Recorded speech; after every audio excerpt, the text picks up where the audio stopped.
अस्सलाम वालेकुम स्टूडेंट्स, मैं हूं ज़फ़र रफ़ी, आपका टीचर केमिस्ट्री का। हम डिस्कस करें 10th class federal board chemistry chapter 14 environmental chemistry है।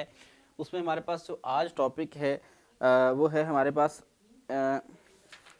सोर्सेज ऑफ एयर पोल्यूशन के अंदर हमारे पास global warming. Global warming is increasing day by day. It is a common phenomena all over the world. आपने सुना भी होगा टीवी पे डिफरेंट जगह पे कि ग्लोबल वार्मिंग इंक्रीज हो रही है।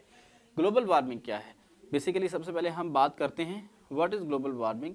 If consider is that this is the earth, कि ये हमारे पास अर्थ है और इसके ऊपर यहाँ पे ये क्या है जी, CO2, layer of CO2, water vapours, methane and CFCs।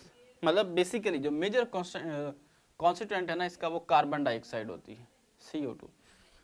अब सूरज से जो रोशनी आती है ये एक्ट करती है एज अ ग्लास, जिससे शीशे की एक लेयर बन गई, इस तरह से एक्ट कर रही है, ठीक है। ये बहुत ज़्यादा थिक हो जाती है, मतलब ड्यू टू ह्यूमन एक्टिविटी हम कह सकते हैं कि कार्बन डाइऑक्साइड ज़्यादा प्रोड्यूस हो रही है डे बाय डे, ठीक है, CO2, और उसकी वजह से ये लेयर थिक हो गई। अब जो सनलाइट आती है इधर से, सनलाइट, ठीक है, वो इसके अंदर से पेनिट्रेट हो जाती है, गुजर जाती है, नीचे तक आ जाती है, अर्थ तक। अब ज़मीन इसको एब्जॉर्ब कर लेती है। एब्जॉर्ब करने के बाद ये कुछ हीट को रिलीज करती है, ये होती है ultra violet radiation, light radiation वगैरह। ये जब इसको आउट करती है, ultra violet to sometime light radiation simple होती हैं, जब इसे आउट करती है तो वो कौन सी होती है जी, IR, इंफ्रारेड रेडिएशन।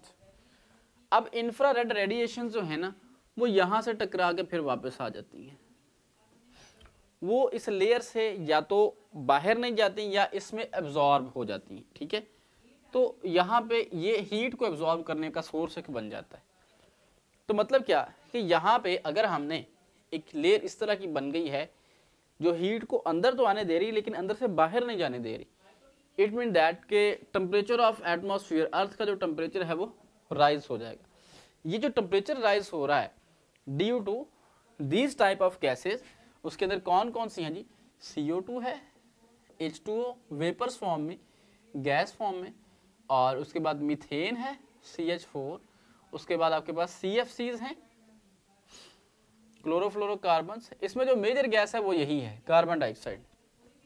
इसको हम एयर पोल्यूटेंट कंसीडर नहीं करते, but if the amount of CO2 is increase behind the save limit, तो देन ये जो है बहुत बैड इफेक्ट कर रही है। अब ग्लोबल वार्मिंग ये है, इसके इफेक्ट क्या होते हैं जी। ग्लोबल वार्मिंग की वजह से टेम्परेचर जो है ज़मीन का बहुत ज़्यादा राइज हो जाता है, जिसकी वजह से पोलर रीजन में आइस कैप, जो बर्फ़ के पहाड़ खड़े हुए हैं बहुत बड़े बड़े, वो मेल्ट हो रहे हैं।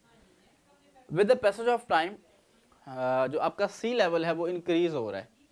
समंदर की सतह जो है, कहा जा रहा है एक आयरलैंड है, कौन सा जी, आइसलैंड, मालदीव, कि वो तकरीबन डूबने के करीब है, क्योंकि हर साल सी लेवल राइज होता जा रहा है 0.05 सेंटीमीटर पर ईयर।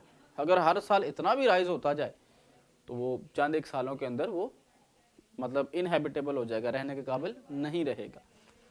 तो इस पर बहुत ज़्यादा वर्किंग हो रही है, दुनिया के अंदर भी इसके ऊपर काम भी चल रहे हैं। अब एक ग्रीन हाउस इफेक्ट हम बनाते हैं अपने फील्ड में। इसके ऊपर हम एक शीट लगा देते हैं, जो कि क्या शीट होती है जी, प्लास्टिक शीट होती है, ठीक है। इसके अंदर आपके पास प्लांट्स होते हैं, ठीक है। ये इसके अंदर प्लांट्स हमने लगाए होते हैं और इसको ऊपर से हम कवर कर देते हैं एक पॉलीथीन शीट से।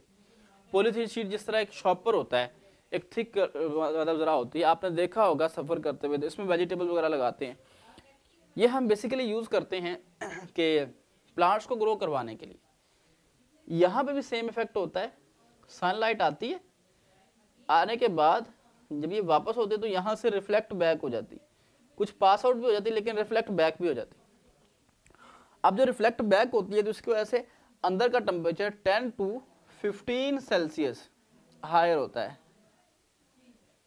मतलब 10 से 15 सेल्सियस तक इनसाइड टेम्परेचर ज़्यादा होता है। सीड जर्मिनेशन के लिए हमें ज़्यादा टेम्परेचर चाहिए होता है और ह्यूमिडिटी ज़्यादा चाहिए होती है, अंदर पानी भी होता है, नमी भी होती है, टेम्परेचर ज़्यादा, सीड जर्मिनेट कर जाते हैं। या कुछ हमारे पास फ्रूट या वेजिटेबल इस तरह की होती हैं जो सेंसिटिव होती हैं, उन्हें हम ग्रीन हाउस केस में लगाते हैं, ठीक है। तो इसके बाद हमारे पास सेल्फ असेसमेंट एक्सरसाइज है। Define global warming, the warming of the atmosphere which is due to our influence on green house effect is known as global warming. List some effect of global warming, temperature increase, sea level rise, ठीक है, some areas are inhabitable, atmosphere become hotter, ये सब चीज़ें इसके अंदर, ठीक है।